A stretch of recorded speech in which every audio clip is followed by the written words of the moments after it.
Bayan, nag-viral sa social media kamakailan ang grupo ng mga menor de edad sa Las Piñas na kinuyog ang isang pampasaherong jeep.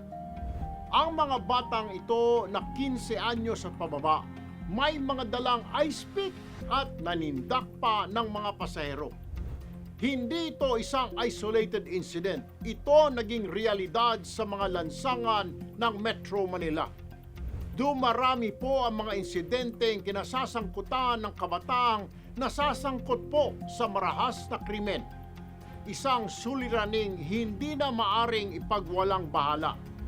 Kaliwat kanang panghuhold up at pagnanakaw ang ating natutunghayan. Ngunit ang mga salarin, mga musmos na batang may hawak na mga patalim at umaakyat panaog sa mga sasakyan para mang-hold up.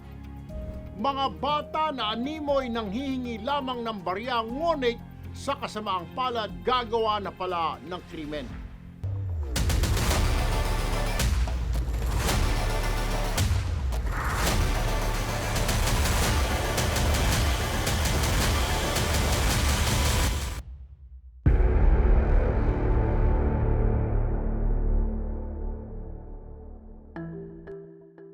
Sa mga viral video na kumakalat ngayon sa social media, kitang-kita ang mga kabataan na sangkot sa mga bayolenteng pagnanakaw sa lansangan.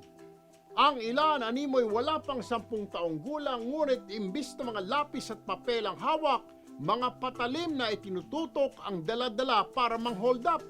Talamak ang ganitong insidente sa iba't ibang lugar, kabilang ang Road 10 sa Maynila. At kamakailan lamang nadagdagan pa ito sa kaso sa Zapote sa Las Piñas. Isang direksyong tunay na nakakaalarma at dapat agarang tugunan. Kaya't nagtungo po tayo sa Las Piñas at Maynila upang alamin ang tunay na nangyayari. At dito na nga sinabi sa atin ng mga kapulisan na na-rescue na umano ang mga bata at dinala na sa DSWD sa pagtulungan ng mga social workers.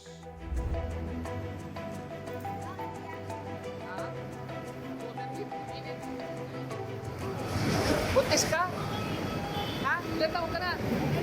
17. Ah, sino tatay niyan? Sino dyan? Ikaw naman, ilan taon ka na? Base po sa tala ng Juvenile Justice Welfare Council o JJWC, tumaas ng 20% ang mga naitalang kaso ng mga kabataang sangkot sa krimen. Mula higit 4,000 noong 2024, umakyat sa halos 6,000 noong 2025. Karamihan sa mga kasong ito ay may kaugnayan sa pagnanakaw. Ngunit may ilan ding nauwi sa mas mabigat na krimen tulad ng murder, homicide at rape. Sa ilalim po ng Republic Act 9344 o ang Juvenile Justice and Welfare Act, absuelto sa kaso ang mga kabataang 15 pababa. Kung mapapatunayan na nagkasala, isa sa ilalim sila sa mga intervention programs tulad ng counseling at rehabilitation sa pangangasiwa po ng DSWD.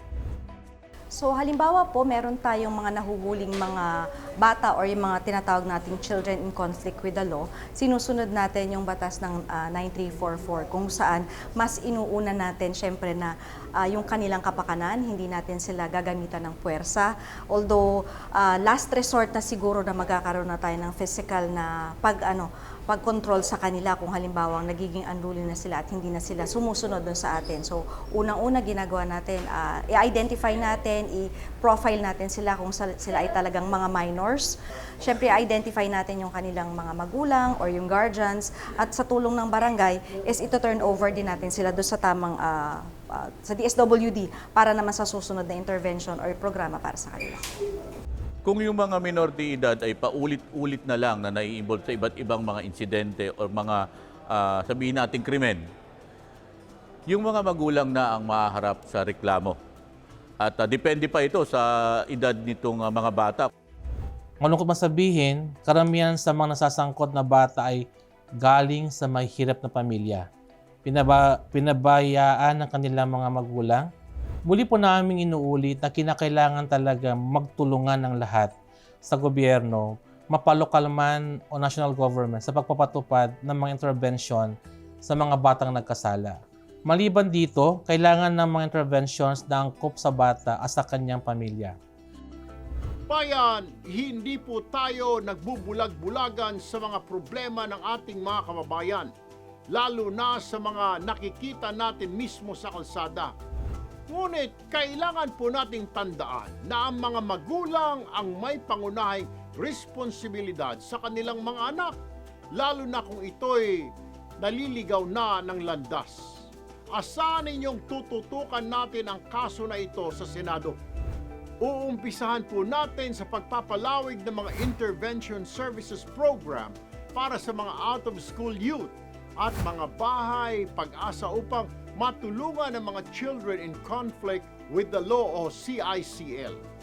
Kasabay po nito, mas palalakasin din natin ang mga programa tulad ng mga livelihood program at pamamahagi ng mga ayuda para sa mga pamilyang nasa laylayan po ng lipunan.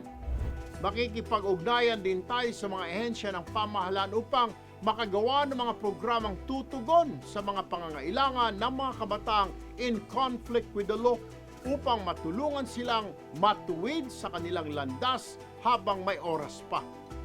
Ako po si Erwin Tulfo, ang kakampi ng mga inapi.